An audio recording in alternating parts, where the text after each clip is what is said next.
the first to know. Nsem-Pii TV. Dr. Mahmoud Bawumia and address or beha former president papa. I to say coach bi aye kwakọ bobo si akwawe mark no baby obekopia obetata.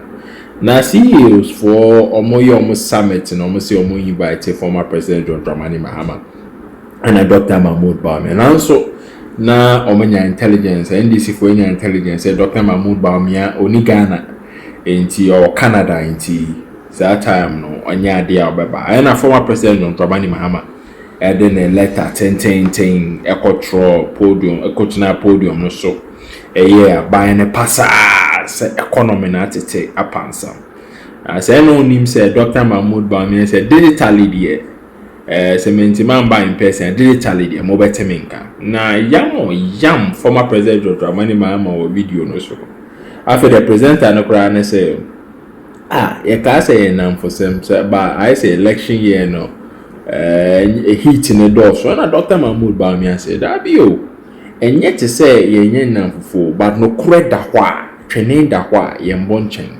na o say asemo kan ya e ma CEOs for na sere kwa na say bom pipe say de biada no more organize programs more organize for president John Dramani Mahama mbra na monsa so invite no ono so omra mo opebebi am ye mumienu bere ebehia pa na Ghana for na atiase because former president John Dramani Mahama onkasa na ono so onye dey onkasa no openo na yengo tie the full speech of Dr. Mahmoud Bawumia in response to former president John Dramani Mahama some kind CEO summit through a full Zoom call now or the two grand yengo tie. This is what a collapsed economy is, then I don't know what his economy was in that regard, because in all of these metrics that are routine in the area of development, we are doing better than the economy that he was managing as president. Now, beyond this, as I said, one has to go beyond the routine because in getting the business economy to move and the business sector to thrive, we need ideas. We need transformational ideas. We need to change our system. And this is what we have been doing over the last few years, also trying to change the system. And this is why digital transformation has been very important for us. You've seen us bringing in many digital reforms. We've insisted on the issuance of the national ID. We've done the digital ID. 17.6 million people plus have been issued with digital IDs. Today, even when a child is born and you take the child for weigh-in, the child is given a digital ID number as well as a passport, a birth certificate number. And this is very, very important for us putting together the database where everybody is uniquely identified, whether you are rich or poor, regardless of where you live, whether you are even dead or alive, we can uniquely identify you. And that takes away, issues of cheating in age cheating, retirement, and so on, for pension benefits, and so on, and bring some discipline.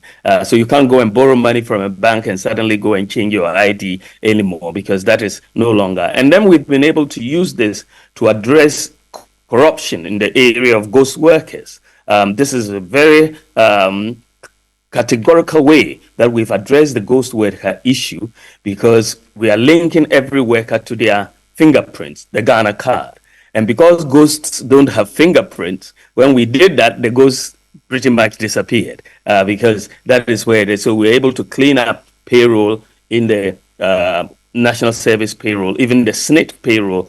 We got 19,000 people off the pension list, and also we control an account in general. And we are saving hundreds of millions of cedis as a result of the change that we brought in. Now, we didn't have an address system in Ghana. This is a problem for business, a problem for us generally.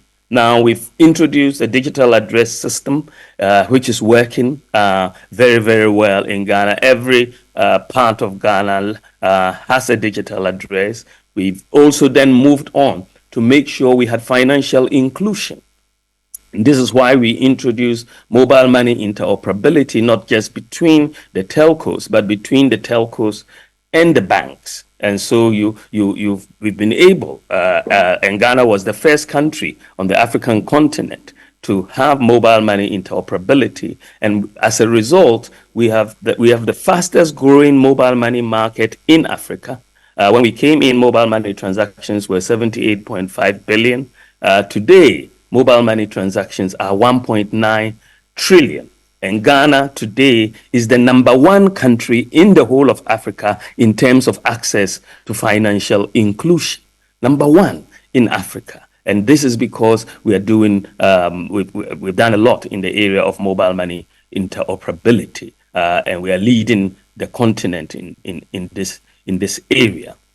So we've also moved very quickly to digitalize operations in many of our public services so that we can reduce corruption and increase efficiency. So if you look at the passport office, we've digitalized the operations there, digitalized the operations at the ports with paperless ports, at the DVLA, implemented the motor insurance database.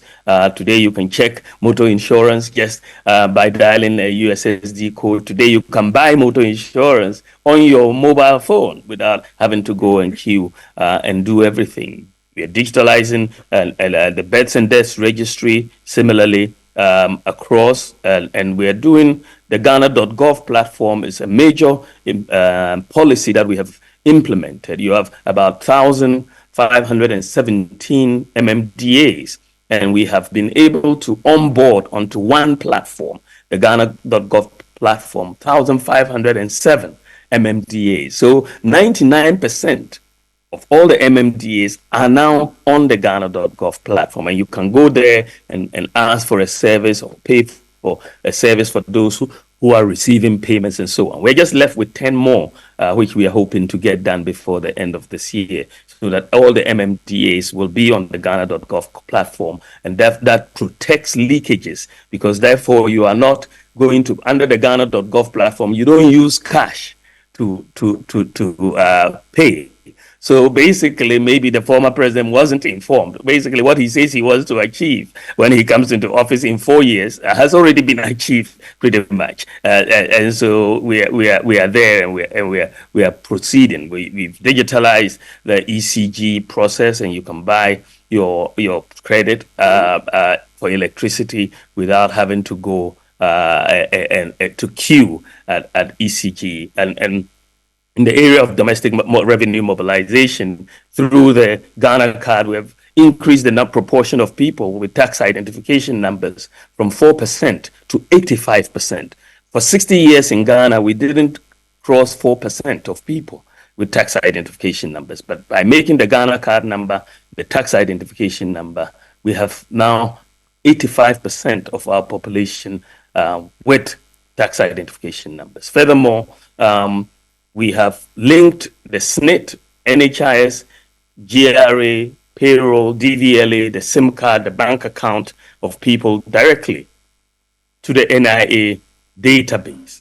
And that is really something that is going to help us. And when we are talking about artificial intelligence and all of that, artificial intelligence can only work if data exists. And so the integration of these databases that we're seeing across the country is very, very critical in terms of what we are doing. We've digitalized the tax filing process and so on. Even in the health sector, one of the things that we have done in the area of the e-health is to make sure that we network the hospitals and digitalize patient records.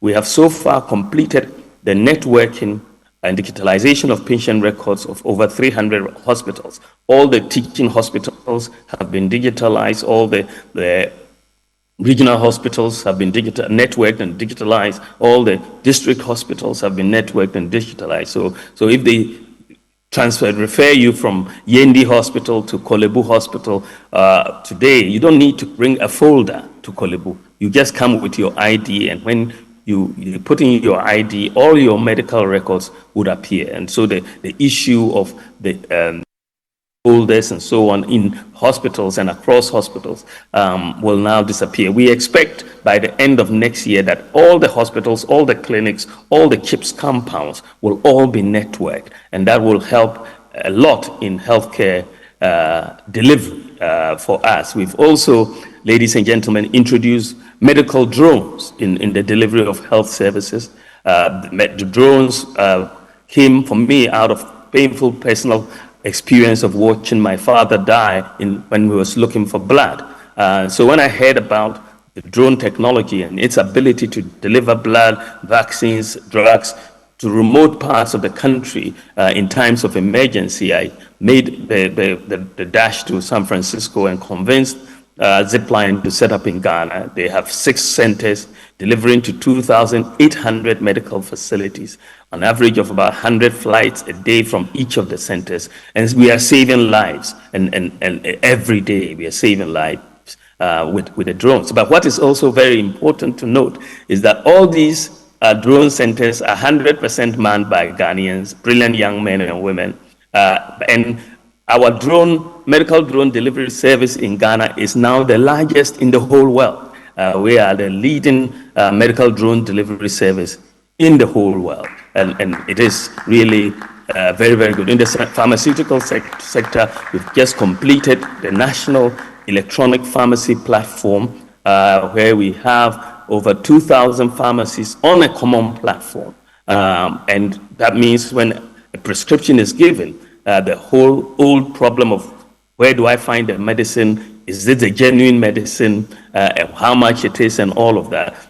The National E-Pharmacy Platform allows you to upload your prescription, find out exactly where which pharmacy near you has the drugs, and because we have linked it with the FDA, the Food and Drugs Administration, you know that it is certified, that it is not a fake drug, and all of that. So this is, again, I believe we are one of the first, if not the first on the continent, to have the National E-Pharmacy Platform. So those are the sort of things that we've been doing in the area of the digital space to help the business environment. And I now want to head on to my vision in terms of what I want to see. Mr. Vice President, you should see the cheer and excitement here. But all of us have 2 questions, 2 important questions we want to ask before you wrap it up with your vision. Our resource person, Professor Ernest Kofi-Abochi, will speak on our behalf. He will walk you through those 2 important questions, and then you have the floor to respond. Thank you very much. And thank you very much, Your Excellency, the Vice President of the Republic.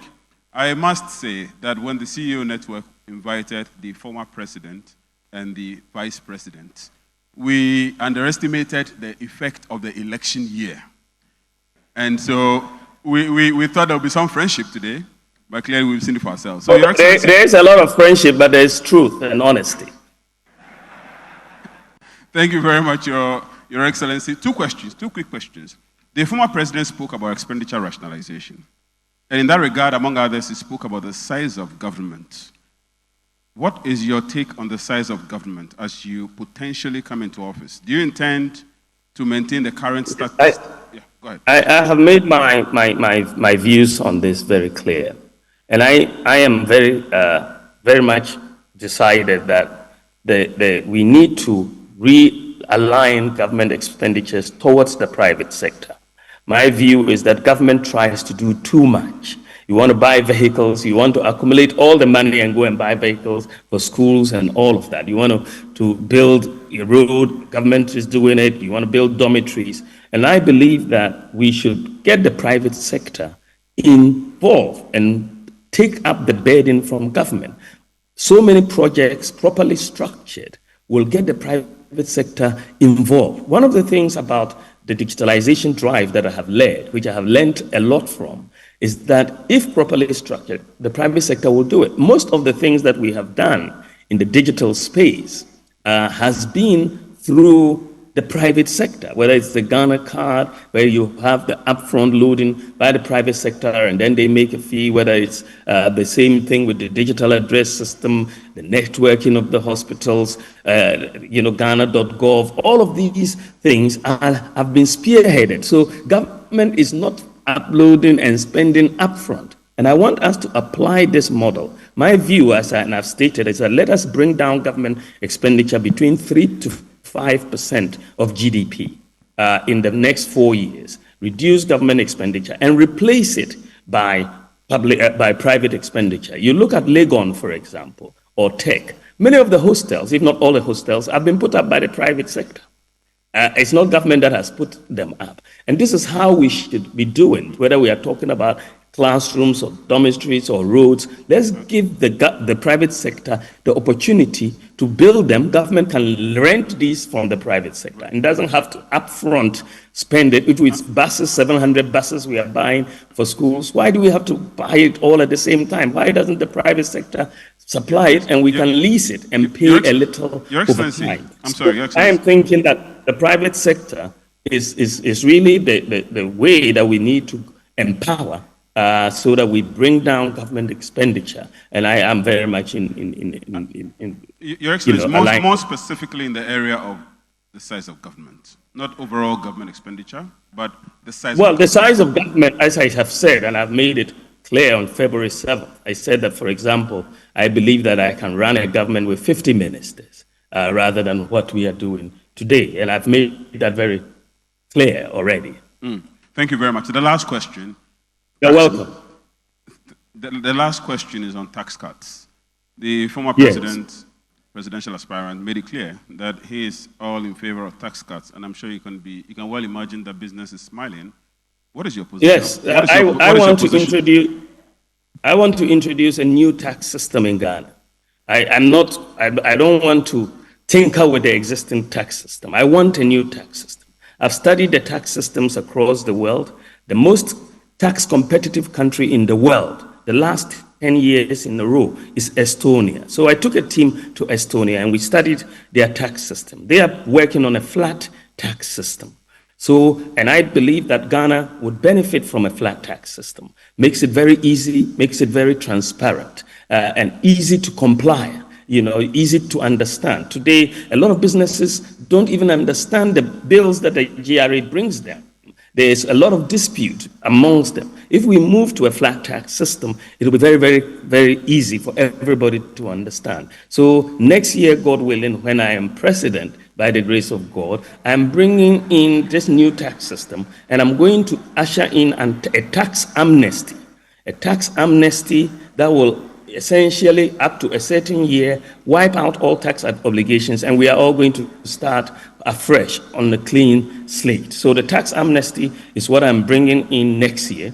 I also want to realign our import duty regime. I want to move towards flat taxes in cities on import duties so that there's predictability on our import duties. And I also want to realign our Ghana import regime to what exists with our nearest competitor, the port of Lomé. And so we are not going to charge import duty that is higher than what is being charged at the port of Lomé, so that we'll stop the smuggling that is going around through Togo into Ghana. Once we align our import duty not to be higher than that of Togo, we will make sure that that smuggling doesn't take place. Businesses need predictability, and I believe that the tax proposals that I'm presenting, if you look at our import duty regime, for example, and all of this is financeable. What I'm saying, it doesn't make any difficulty in finance. And as I said, I'm bringing down government expenditure by 3 to 5% of GDP. 3% of GDP is almost 30 billion Ghana cedis. Now, if you look at our whole tax revenue from import duty, the whole of import duty is 15 billion. Ghana cedis. So if you're able to rationalize or reduce government expenditure and replace it with private sector expenditure, you create a lot of fiscal space, and that is where I'm headed. Thank you very much, Your Excellency. Very much. It's early morning. It's early morning in Canada, so we appreciate the sacrifice and the public service. No, I didn't want to miss this very, very important occasion. I really wish I was there personally, but I'm sure that is what it takes. We've been able to do this digitally, and thank you.